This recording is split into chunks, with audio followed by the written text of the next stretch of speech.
जय हिंद दोस्तों, नमस्कार है आपके अपने YouTube चैनल क्रांति जीनियस में। दोस्तों, आज 10th क्लास मैथमेटिक्स के लेसन 5 हाई.1 के क्वेश्चन नंबर 4 को आज समझेंगे, सीखेंगे। क्वेश्चन नंबर 4 में कहा जा रहा है कि निम्नलिखित में से कौन कौन एपी में है। यदि कोई एपी में है तो सार्व अंतर ज्ञात कीजिए। यानी कहने का मतलब कि आपको ये श्रेणी दिया गया है और इन श्रेणी को जांच करना है कि क्या यह श्रेणी एपी में है। यदि एपी में है तो उनके सार्व अंतर ज्ञात करना है। हम उम्मीद करते हैं आप मेरी बात समझ गए होंगे। यहां पे पहला प्रश्न दिया गया है 2, 4, 8, 16, ... मैंने थ्योरी की क्लास में ये बात आपको समझाया था कि यदि कोई श्रेणी एपी में होगा तो उनके पदों का बीच का अंतर बराबर होगा, यानी सार्व अंतर बराबर होगा, उनके पदों के बीच का अंतर समान रहेगा तो हम उसे एपी में समझेंगे, समानांतर श्रेणी में समझेंगे।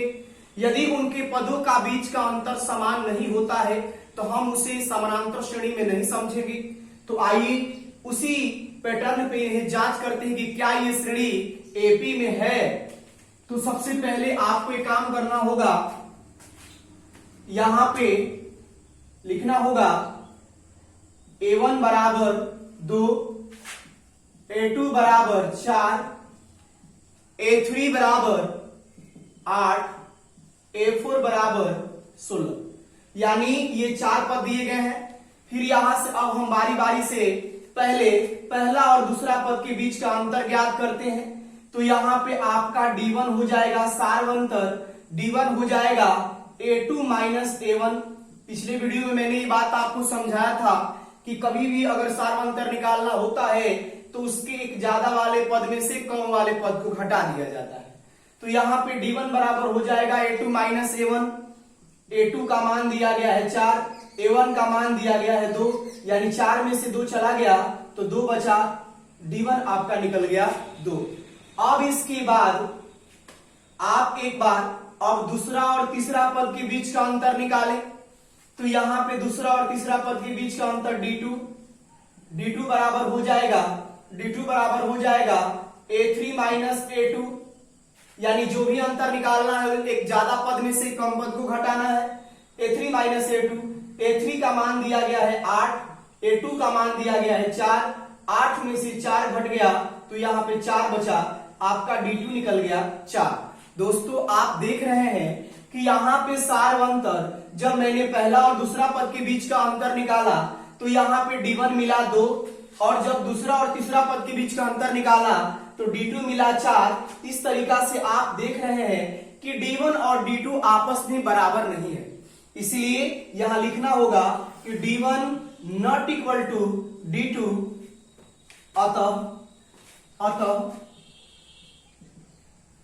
अतः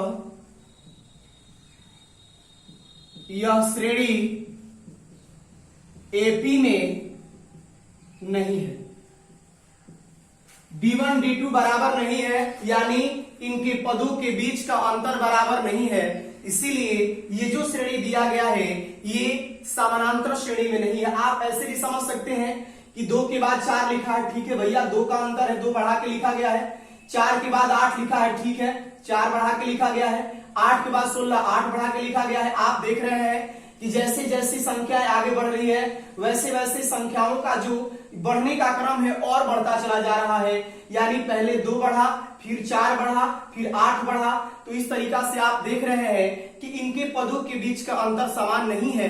इसीलिए ये जो श्रेणी है वह समानांतर श्रेणी नहीं है, एपी में नहीं है। तो आप 2 सार्व अंतर निकालेंगे और देखेंगे कि क्या ये दोनों सार्व अंतर आपस में बराबर है। यदि बराबर है तो समानांतर श्रेणी में होगा, और ये बराबर नहीं है तो यह श्रेणी एपी में नहीं होगा, समानांतर श्रेणी में नहीं होगा। तो ये आपका रहा एक्यूरेट आंसर। इसी तरीका से फिर अगले प्रश्न दूसरे नंबर ध्यान दीजिएगा बबुआ। क्वेश्चन नंबर 2, क्वेश्चन नंबर 2 में आपको दिया गया है 2, 5/2, 3, 7/2। आपको एक काम करना है, ठीक वही काम। a1 बराबर दिया गया है 2, दूसरा पद दिया गया है 5/2, तीसरा पद दिया गया है 3 और आपका चौथा पद दिया गया है 7/2। अब यहां से पहला और दूसरा पद के बीच का अंतर निकालेंगे, पहला और दूसरा पद के बीच का अंतर। तो ये आपका d1 हो जाएगा a2 माइनस a1, d1 हो जाएगा a2 माइनस a1।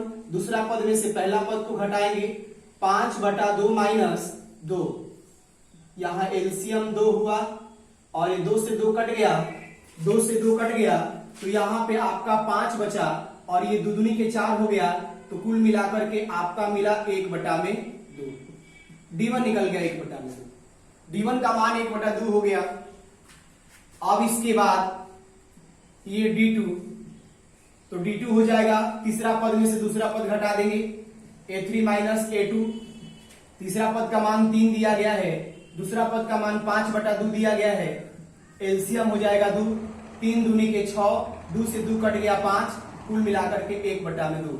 आप ये देख रहे हैं कि d1 का मान पहला और दूसरा पद के बीच का अंतर 1/2 मिला है, दूसरा और तीसरा पद के बीच का अंतर 1/2 मिला है। यानी कहने का मतलब कि ये जो श्रेणी दिया गया है इनके पदों का अंतर समान है, ये समानांतर श्रेणी में है, इसलिए यहां लिखना होगा d1 बराबर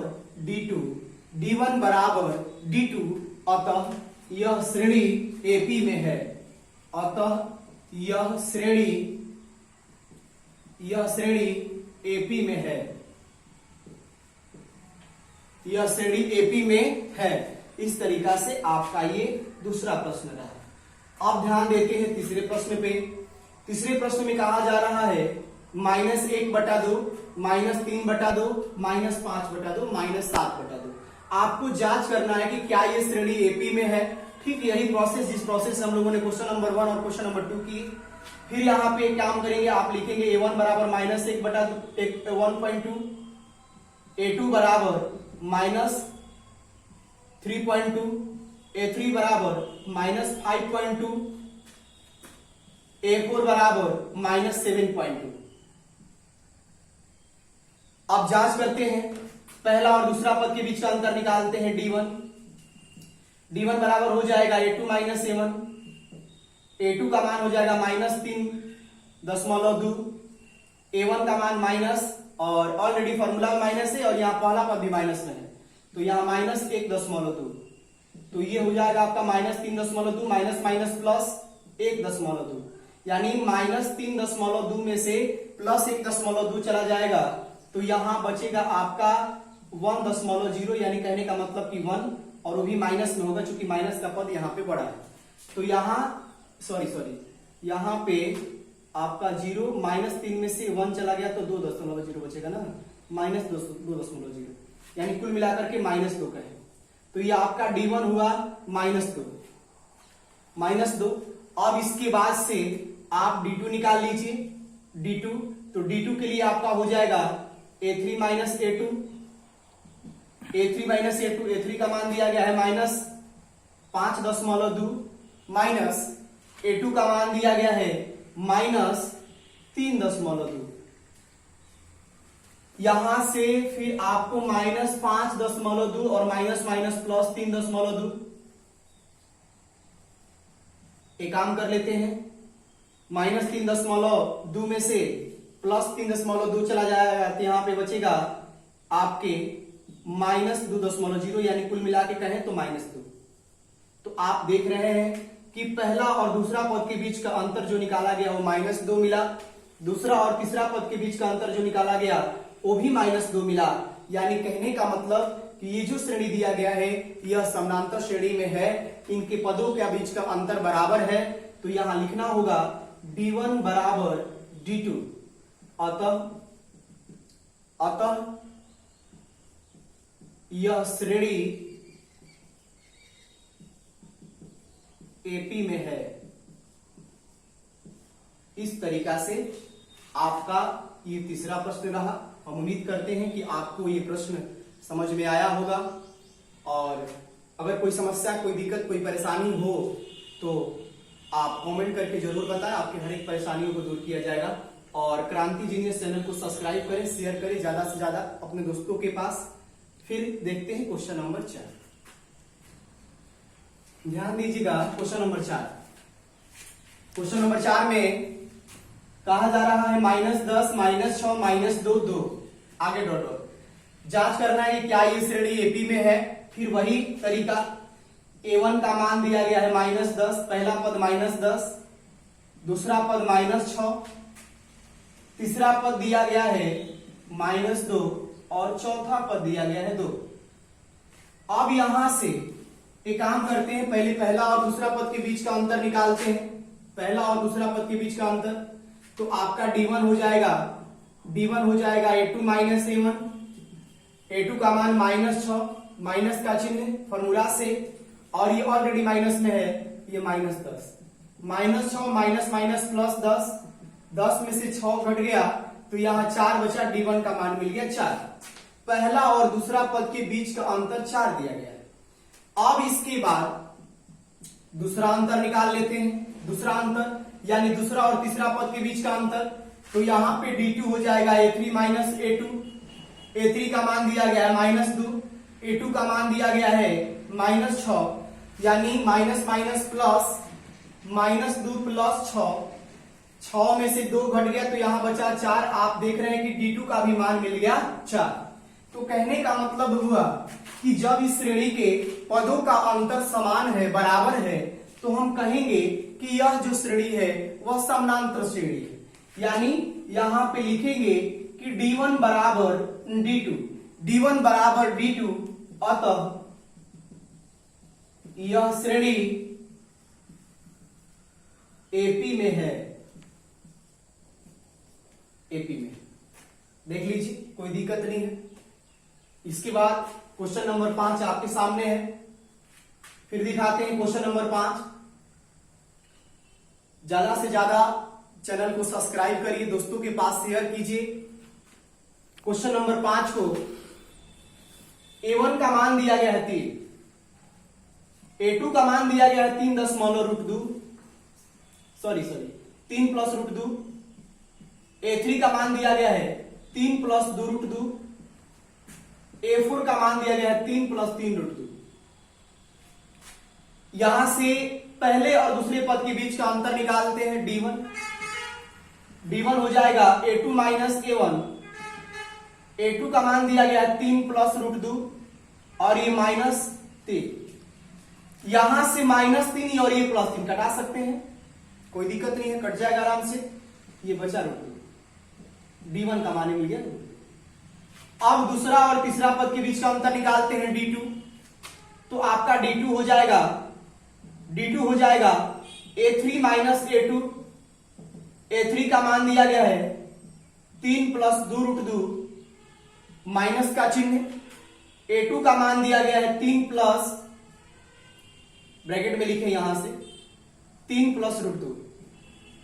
ध्यान देंगे, ये 3 प्लस 2√2 -3 और ये प्लस माइनस माइनस हो जाएगा, और ये -3 प्लस 3 से कट गया। 2√2 में से 1√2 घट गया, 2√2 में से 1√2 घट गया तो 1√2 बचेगा। देख लीजिए, आप यहां देख रहे हैं d1 का मान, पहला और दूसरा पद के बीच का अंतर जब हम लोगों ने निकाला तो √2 मिला। दूसरा और तीसरा पद के बीच का जब हम लोगों ने अंतर निकाला तो भी √2 मिला, यानी d1 और d2 आपस में बराबर है। तो जब आपस में बराबर है तो ये श्रेणी समानांतर श्रेणी है। तो यहां पे लिखना होगा d1 बराबर d2, अतः d1 बराबर d2, अतः यह श्रेणी एपी में है। इस तरीका से ये आपके 5वें प्रश्न का सही उत्तर रहा, और आप समझ लें। मेरे ख्याल से कोई दिक्कत नहीं होनी चाहिए। अगर आपको कोई समस्या हो तो कमेंट करके जरूर बताएं। जीनियस, क्रांति जीनियस को ज्यादा से ज्यादा शेयर करें, लाइक करें, और फिर मिलते हैं अगले वीडियो में। आज के लिए बस इतना ही। जय हिंद।